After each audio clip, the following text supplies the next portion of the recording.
Hi, John Haney for the Job Shopper. Job seekers are inundated with advice and information on how to prepare for and perform in their job interviews. We even put up an entire series on the Job Shopper blog on how to answer the 5 toughest job interview questions. But what job seekers get a lot less help with is how to prepare for the tail end of the interview when the interviewer turns to them and says, "Do you have any questions?" This is a time that can make or break the interview if the job seeker isn't prepared with questions to ask and also avoids these 10 potential landmines that can destroy any chance of you getting the job offer.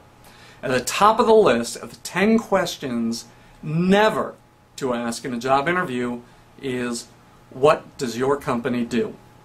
There is simply no excuse these days for any job seeker to arrive for a job interview not knowing what the company does, what their products and services are, what industry they're in, and a general understanding of that industry, a quick Google News check to see has the company been in the news lately, to get a sense of who they are, where they stand in their industry, and what they're up to now.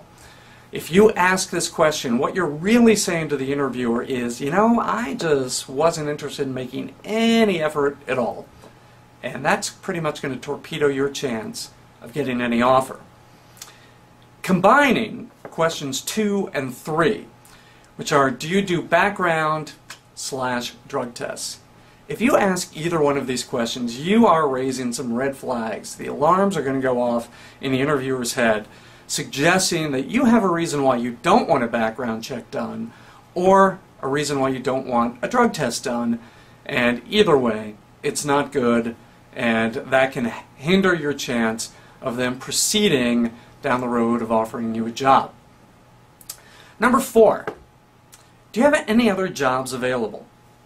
Look, when you go in for a job interview, you're interviewing for one position. You know it, the interviewer knows it. During the interview is not the time to switch horses and say, not really interested in this one, do you have anything else? If it's not the right job for you, it's time to gracefully back out and excuse yourself, because this isn't the time or place to go fishing for another job. Number 5, can you guarantee me that I'll still have a job in a year? Look, these are very tough economic times, and a lot of companies are facing difficult economic hurdles. A job offer is not a guarantee of lifelong employment, and no company is really going to be willing to go out on a limb and make any type of guarantee as to the longevity of a job. Most companies can't make that kind of guarantee. And by asking this question, what you're really saying is you're more interested in yourself than you are in the company. It's not really suggesting the right attitude going in. So don't ask. Number 6, can you tell me what public transportation is available nearby? Like the first question, what does your company do? This question requires you to do a little investigation before you even show up for the interview.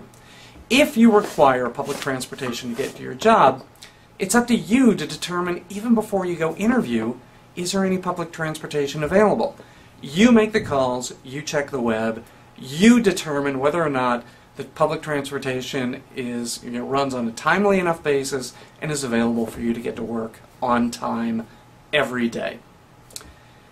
Number 7, is my wife's, my child's medical condition covered under your insurance? Like, healthcare costs are spiraling out of control, and companies want to keep a lid on them. And although companies are not allowed to ask you any specific medical conditions that you have, it's never a good idea to volunteer any that may have an adverse impact on their healthcare costs or may hinder your ability to show up for work reliably every single day. Keep away from all medical issues during the interview. It's perfectly acceptable once a job is offered to ask to see the Employee Benefits Handbook to read through and determine for yourself what's covered and what's not. But it's not a good idea during the interview to raise the potential that medical issues can somehow conflict or interfere with your job responsibilities. Number 8, how many breaks do I get each day, or can I see the break room? Again, a question like this implies you're a whole lot more concerned in what's in it for you than what's in it for the company to hire you. So keep away from questions that revolve around specific benefits to yourself, whether it's sick leave, vacation time, holidays, break time, personal days.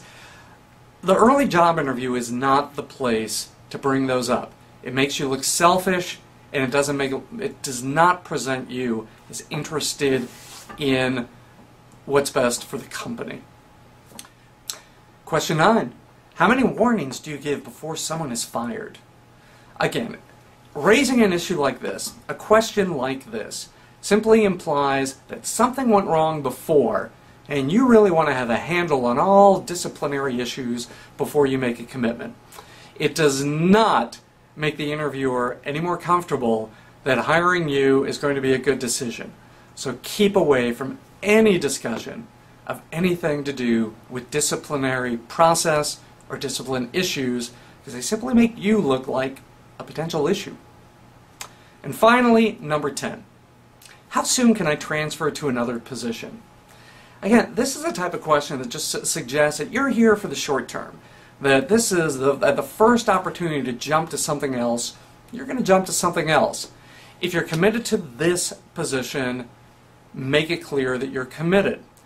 Most companies won't even consider you for transfer to another position before a year in the position that you're interviewing for. Assume that's the case, and don't raise any flags and make them concerned or believe that you're only in this until you can find something better